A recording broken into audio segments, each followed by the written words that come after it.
상상해보세요. 귀스타브 도레가 만든 세계. 문자는 상상의 문을 열고 그림은 그 너머를 보여줍니다. 문학 속 이야기들은 도레의 손끝에서 생생하고도 환상적인 장면으로 되살아났죠. 문자와 그림이 만나 확장되는 상상의 세계. 지금 그 안으로 여러분을 초대합니다.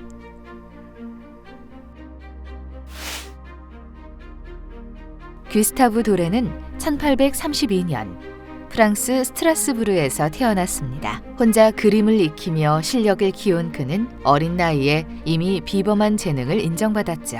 15살에 파리의 출판업자에게 발탁돼 풍자 잡지에 사파를 그리기 시작했고 평생 1만 점이 넘는 작품을 남겼습니다. 값싼 대중서적이 유행하던 시대였지만 도레는 판화가들과 손을 잡고 정교한 사파를 담은 고급 서적을 만들어냈습니다. 그의 책은 유럽 전역에서 큰 인기를 끌었고 도레는 당대 최고의 일러스트레이터로 이름을 알리게 됩니다. 도레의 작품은 단순한 사파를 넘어 하나의 예술로 인정받았습니다. 그의 작품은 19세기 프랑스 출판 문화와 사파 예술의 발전에도 깊은 영향을 주었죠. 오늘날 우리가 당연하게 받아들이는 그림책을 널리 퍼뜨린 사람이 바로 귀스타브 도레입니다.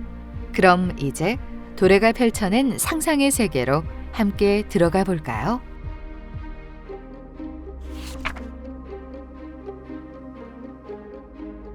가장 먼저 만나볼 작품은 우리에게 익숙한 이야기, 장화시는 고양이입니다. 이 이야기는 17세기 프랑스의 작가 샤를 페로가 유럽의 옛 이야기를 모아 엮은 페로 동화집에 실린 작품입니다. 샤를 페로는 각 이야기 끝에 짧은 교훈을 남겼습니다. 이야기가 환상에 머무르지 않고 현실과 맞닿길 바랐던 거죠.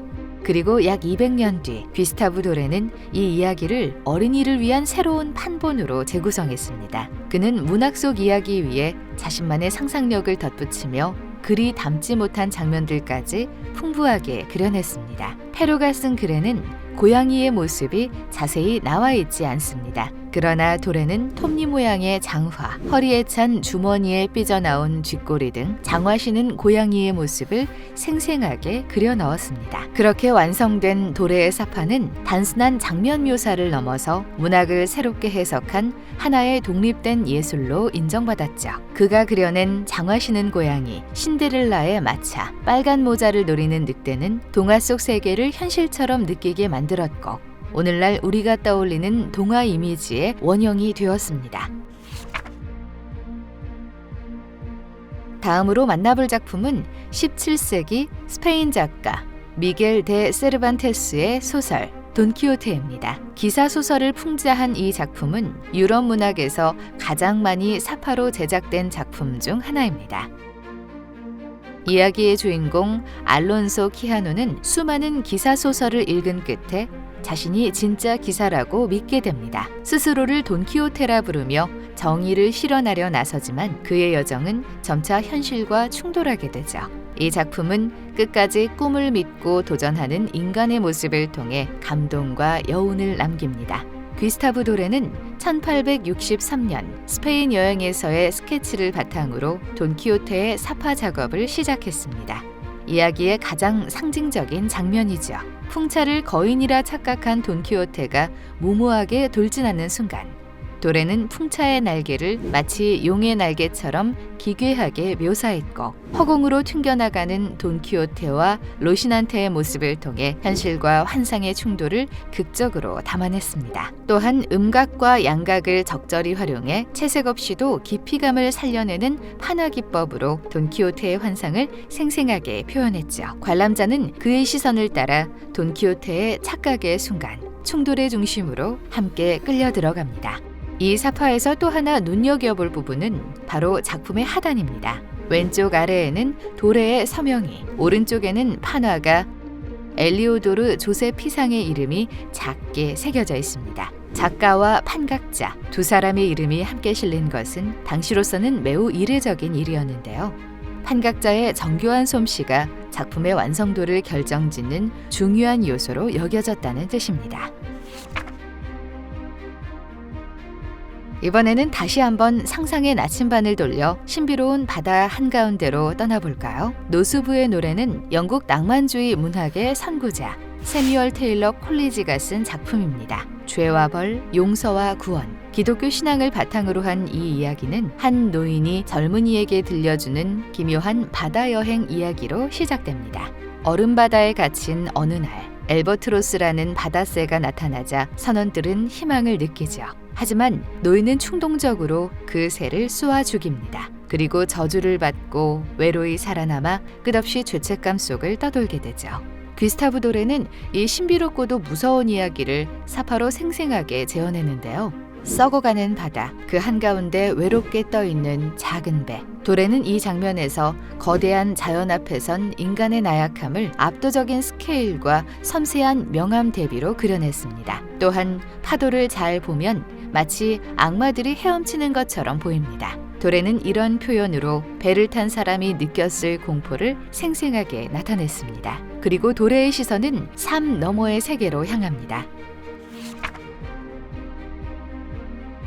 13세기 말 이탈리아의 시인 단테는 죄와 구원, 신의 정의와 사랑을 탐구하며 중세 기독교 세계관을 문학으로 풀어냈습니다. 그 철학이 고스란히 담긴 작품이 바로 신곡이죠. 신곡은 단테가 죽은 뒤 지옥, 연옥, 천국을 차례로 여행하며 구원의 길을 찾아가는 여정을 그린 서사시입니다. 지금 보시는 이 사파는 신곡의 지옥편에 나오는 자살자들의 숲을 묘사한 장면인데요. 스스로 삶을 끊은 자들은 죽은 뒤에도 육신을 되찾지 못한 채 뒤틀린 나무의 형상으로 갇히는 형벌을 받습니다. 도레는 앙상하게 뻗은 가지들로 그들의 고통과 절망을 시각화했으며 신체와 나무가 기괴하게 결합된 모습을 통해 죽음 이후에도 계속되는 죄의 무게를 특유의 빛과 어둠을 이용한 세밀한 표현으로 그려냈습니다.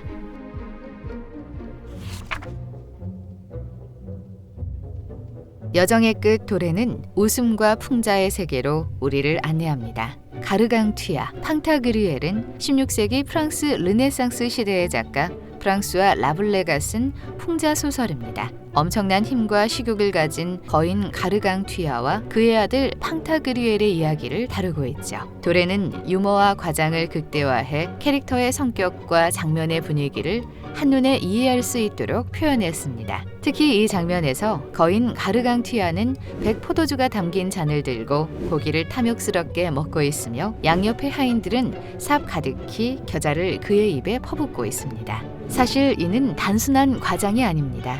라블레는 중세의 암기식 교육을 풍자하며 지식을 머릿속에 억지로 우겨넣는 방식이 얼마나 무의미한지를 비틀어 보여줍니다. 공부를 하면 할수록 더 바보가 되어가는 가르강튀아의 모습은 구시대 교육에 대한 통렬한 비판이자 르네상스 인문주의 교육의 필요성을 강조한 풍자였죠. 현실을 꿰뚫는 상상력, 그 힘이야말로 지금까지도 도레의 그림이 살아 숨쉬는 이유입니다. 귀스타브 도레가 글을 바탕으로 또 하나의 세계를 창조했듯 우리 역시 문자와 이미지로 새로운 세계를 만들어갈 수 있습니다. 오늘 여러분은 어떤 상상을 해보셨나요? 더 큰 상상과 더 넓은 세계가 여러분을 기다리고 있습니다.